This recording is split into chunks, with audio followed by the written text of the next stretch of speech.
G'day, I'm Glenn Morris from the Smart Energy Lab, and today I'm outside in one of the many labs here that we do a lot of testing and installation practice. So something really cool's turned up in the last few weeks, and it's right behind me. It's in this massive box.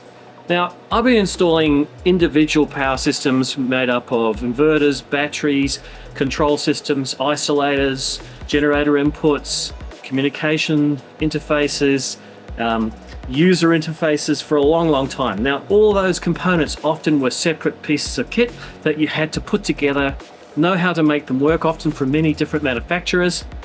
But what behind me is the ultimate all-in-one. Now, we've heard this term probably before, all-in-one meaning a battery and inverter in a box.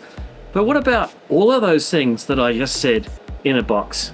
And let's add to that the ability to upgrade it in situ without adding anything else. Having spare capacity slots effectively for more inverter power, more solar charge input, more battery storage, and ability to connect to the grid or as an off-grid system.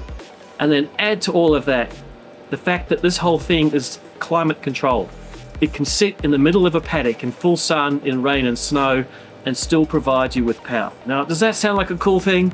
It's called the Rural Electrification System from Delta, and it's in the box behind me. I'm excited. Let's get into it.